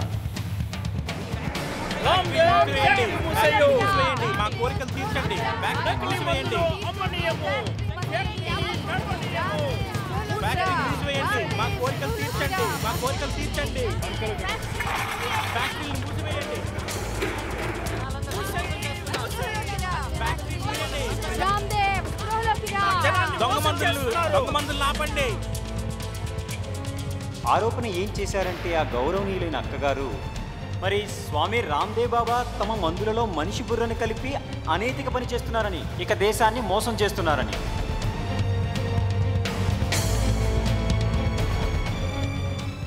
ఈ ఘటనతో మనసైతే బాధపడింది. కానీ ఇక దేశ ప్రజల యొక్క ప్రేమ, అభిమానాలతో వారికి గట్టి జవాబునే ఇచ్చాము.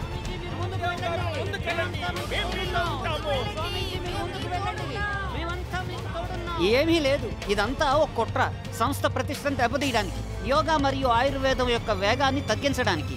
దేన్నైతే స్వామీజీ మరియు ఆచార్యజీ చేస్తూ ఉన్నారో అంతకన్నా ఏం లేదు. ఉత్తరాంచల ప్రభుత్వం వారు ఏ నమూనాలనైతే ఆశ్రమం యొక్క ఔషధాల నుండి తీసుకున్నారో వాటిలో ఏ మందుల్లోనూ ఎముకలు గాని, మనిషి తలకు సంబంధించింది గాని ఏమీ దొరకలేదు.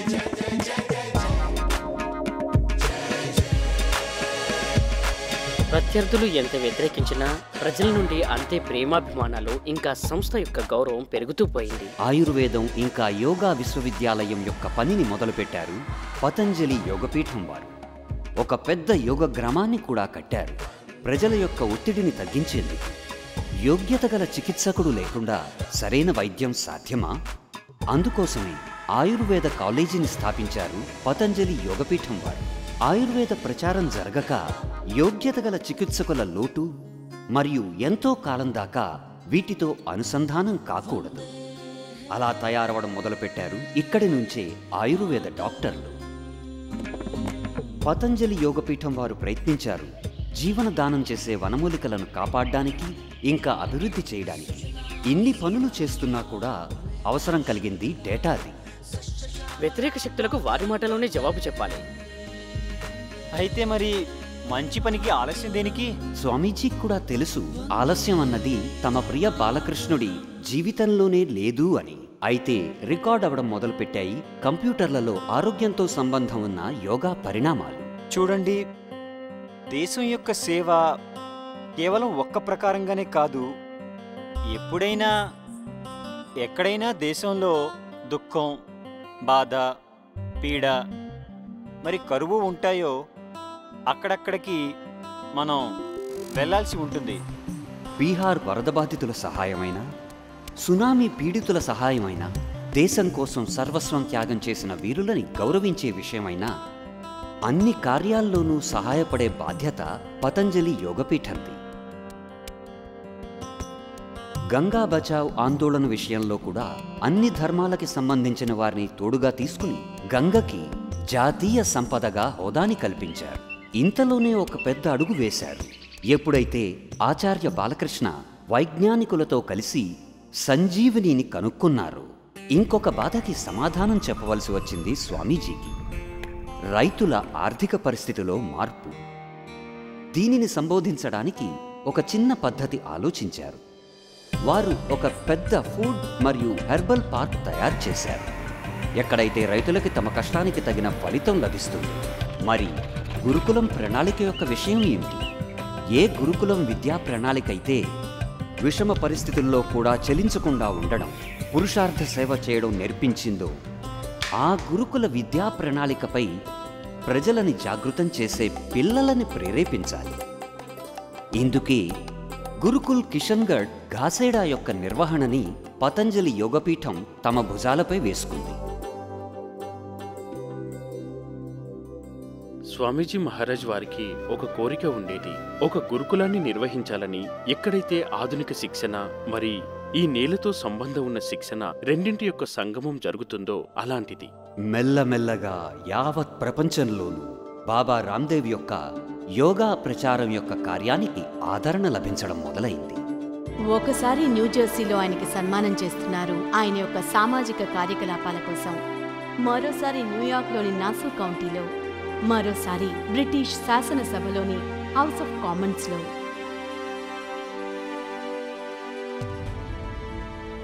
స్కాట్లాండ్లో అయితే ఏకంగా ఒక ద్వీపంలోనే ఆయన భారతీయ యోగా ఆయుర్వేద యొక్క గతివిధులను స్థాపించి తన జెండాను పాతేశారు.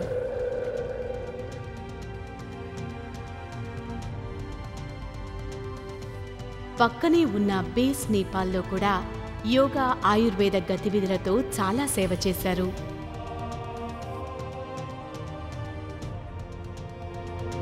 ఆ బాబు అడగండి. స్వామీజీ, మీ దగ్గర కూడా మాలాగే రెండే చేతులు, రెండే కళ్ళు, మా అందరిలాగే ఒకటే మెదడుంది. అయినా మీరు ఇన్ని ఎక్కువ పనులను ఎలా చేయగలుగుతున్నారు? స్వామీజీ, మేమందరం ఒక విషయాన్ని తెలుసుకోవాలనుకుంటున్నాం. గడిచిన 10 సంవత్సరాల్లో మీ ఇద్దరి జీవిత విధానంలో ఎటువంటి మార్పు లేదు, కానీ మీ పనులలో మాత్రం ఇంత ప్రగతి. దీని వెనుక గల రహస్యం ఏమిటి? ఒకే జీవితంలో ఇంత సాధించటం అసంభవంలా అనిపిస్తోంది. చూడు బాబు, అసంభవాన్ని సంభవం చేయడానికి చాలా సామర్థ్యం, శ్రమ, శక్తి, బలం నీలో కూడా ఉన్నాయి. కేవలం సమయాన్ని గౌరవించు. 6 గంటల నిద్ర కోసం 1 గంట యోగాభ్యాసం, 1 గంట నిత్యకర్మ, ఇంకా 2 గంటలు నీ పరివారానికి ఇస్తూనే 14 గంటలు ఆగకుండా నిరంతరం పరిశ్రమ చెయ్యు. ఒక రోజున నువ్వు కూడా ఆకాశం అంతా ఎత్తుకైతే తప్పకుండా ఎదుగుతావు. బాధలు వచ్చినా ఆగకు, కష్టాల ముందర తల వంచకు, ఇంకా ఎలాంటి నిందలకు నువ్వు చెలించకు. ఎంతవరకు నీలో దమ్ముందో అప్పటి వరకు, ధ్యేయం అది దొరికే వరకు నువ్వు ఎప్పుడు ముందుకు వెళుతూ ఉండు. స్వామీజీ, ఆచార్యుల వారు, మీ యొక్క ఫ్యూచర్ ప్లాన్ ఏమిటి? చూడమ్మా, నా జన్మ ఆత్మ ఉన్నతి ఇంకా రాష్ట్ర ఉన్నతి కోసమే అయ్యింది. నేను ఈ దేశం యొక్క మట్టిలో పుట్టిన ఆ ధాన్యం తిని జీవిస్తున్నాను. ఈ దేశంలోని తల్లి, చెల్లి, కూతుళ్ళు, ఈ కోట్లాది భారతీయుల యొక్క కన్నీళ్లే నా మనసుకి వేదన, పీడ. ఇంకా వారి సుఖ సంతోషాలే నాకు ప్రశాంతత. నా దేశంలో ప్రతి వ్యక్తి గౌరవంతో, స్వాభిమానంతో బ్రతకాలి. దేశస్థులంతా సమృద్ధ, సంస్కారవంతులుగా, చరిత్రవంతులుగా అవ్వాలి. ఏ ఒక్క వ్యక్తి చావు ఆకలి లేక రోగంతో అవ్వకూడదు. నేను ఇంకా నా అనుజుడు బాలకృష్ణ యొక్క ధ్యేయం యోగా మరియు ఆయుర్వేదంతో దేశ ప్రజలకు సేవ చేయడమే. కానీ మరి వీటన్నింటినీ నెరవేర్చాలంటే మరొక సంస్కారవంతమైన భారతాన్ని ఇంకా విశ్వాన్ని నిర్మాణం చేయడానికి నా యొక్క మొట్టమొదటి యుద్ధం అవినీతితోనే.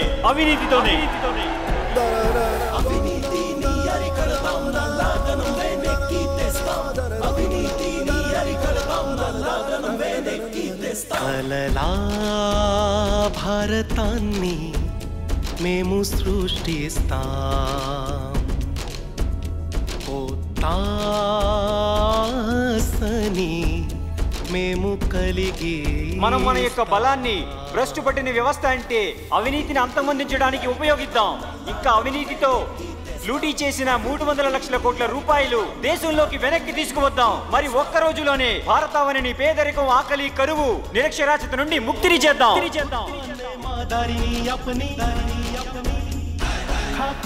మమ్మల్ని గాయపరచని కళ్ళల్లో కళ్ళు పెట్టి ఛాతీపై లాఠీని ఆపే వ్యవస్థనే మారుస్తాం, ప్రాణాలని ఇందులో పేడాతా. అప్పుడే అహింసతో విజయం సాధిస్తాం. ఆత్మశక్తిని మేము జాగృతం చేస్తాం. అవినీతిని అరికడతాం, నల్లాదనం వెనక్కి తెస్తాం. అవినీతిని అరికడతాం, నల్లాదనం వెనక్కి తెస్తాం. గ్రామ గ్రామానికి వెళ్తాం, ఒక కొత్త ఆలోచనని వ్యాపిస్తాం. గ్రామ గ్రామానికి వెళ్తాం, ఒక కొత్త ఆలోచనని వ్యాపిస్తాం.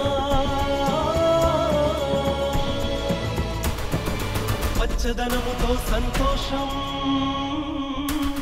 పోయే ఆకలి పనికి రానితనం. నీ అడవులు, నీ నదులు పచ్చగా ఉండెను, నీ కొండ కోనలు. యోగతో ప్రపంచం అవుతుంది అంతారోగ్యం, యోగతో ప్రపంచం అవుతుంది అంతారోగ్యం. మన అహంకారంపై మొత్తం విజయం సాధిస్తాం. అనండి భారత్ మాతకి జై. నీకు ప్రణామం హో అమ్మా, నీకు కేవలం ప్రజలని జాగృతం చేయాలి. మేలుకోండి, ఇంకా మేలుకొలపండి. ఇదే మన అధ్యాత్మ. ఇక జీవితం నుండి పలాయనం లేదు, చావు అంటే భయం లేదు. అందరం మెలగాలి సమానంగా. ఇదే యోగం.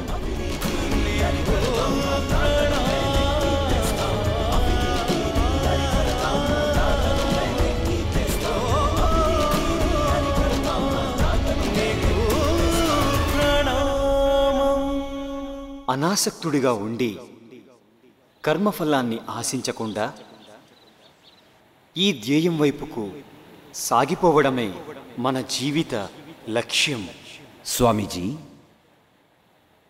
ఈ దారిలో ఏదైనా భయమా?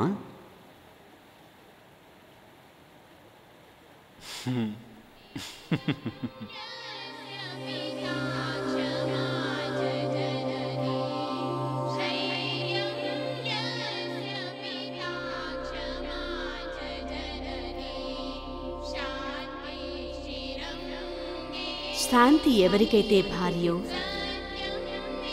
సత్యం ఎవరికైతే మిత్రుడో, దయ ఎవరికైతే చెల్లెలో, సంయమనం ఎవరికైతే తమ్ముడో,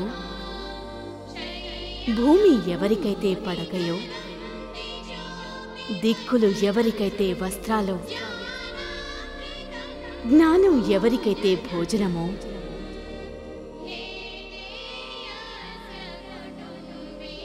ఇలాంటి కుటుంబం ఉన్న యోగికి ఎలాంటి భయం